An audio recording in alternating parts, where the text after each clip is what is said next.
Hi! ഇപ്പോൾ ഏകദേശം സമയം ഒരു 10 മണിയായിട്ടുണ്ടാവും രാത്രി. അപ്പോൾ നമ്മളിപ്പോൾ ഒരു നൈറ്റ് റൂട്ടീൻ ചെയ്യാൻ പോവാണ്. ഇത് സ്കിൻ കെയർ അല്ല, അതല്ലാതെയുള്ള കുറച്ച് കാര്യങ്ങൾ ആണ് കാണിച്ചു തരാൻ പോകുന്നത്. ആക്ച്വലി എൻ്റെ കയ്യിൽ കുറച്ച് ബുക്സ് ഉണ്ട്. ഇതിൽ ഞാൻ കുറച്ച് ബുക്സ് നൈറ്റ് റൂട്ടീന് വേണ്ടിയിട്ടുള്ളതാണ്. ഇത് രണ്ടുമാണ് ഞാൻ യൂസ് ചെയ്യുന്ന ബുക്ക്. അപ്പോൾ ഇതിലെന്ന് വെച്ചിട്ടുണ്ടെങ്കിൽ നമ്മുടെ എല്ലാ മാസത്തെയും ജേർണൽ എഴുതും. സോ ഇതാണ് ഈ ഒരു ജൂലൈ മാസത്തെ ഒരു സെറ്റപ്പ് എന്ന് പറയുന്നത്. ഇതിൽ മെയിൻലി നമ്മൾ നോക്കുക ഹാബിറ്റ് ട്രാക്കറാണ്. ഏതൊക്കെ ഹാബിറ്റുകൾ ചെയ്തു എന്നുള്ളത് നമ്മളിങ്ങനത്തെ പല കളർ പെൻസിൽസ് വെച്ചിട്ട് എന്താ ട്രാക്ക് ചെയ്ത് കിട്ടും. ഇപ്പോൾ കഴിഞ്ഞ മന്തിൽ ഞാൻ ചെയ്ത ഹാബിറ്റ് ട്രാക്കറാണ് ഇതാണ്ട് ഇത്.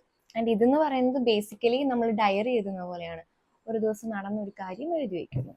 ഇത് ബേസിക്കലി ചെയ്യുന്നത് വേറെ ഒന്നുമല്ല, നമ്മൾ ചെയ്യുന്ന കാര്യങ്ങൾ നമ്മളൊരു ട്രാക്കിൽ കൊണ്ടുപോവുക, നമ്മളതിന് എന്താ ചെക്ക് ചെയ്യുന്നുണ്ട് അല്ലെങ്കിൽ അത് നോക്കുന്നുണ്ട് എന്നുള്ളൊരിത് നമുക്ക് തന്നെ തോന്നാൻ വേണ്ടിയിട്ടാണ്. ഒരു ദിവസം അവസാനിക്കുന്ന സമയത്ത് നമ്മൾ ഒരു ദിവസത്തെ റിവൈൻഡ് അടിക്കുകയാണെന്നുണ്ടെങ്കിൽ ആക്ച്വലി നമ്മുടെ മെമ്മറി പവർ കുറച്ചുകൂടെ കൂടാനായിട്ട് ഹെൽപ്പ് ചെയ്യും. അതല്ലാതെ നമ്മളെ മെന്റലി ഭയങ്കര ഹെൽപ്പ് ചെയ്യുന്ന ഒരു കാര്യം.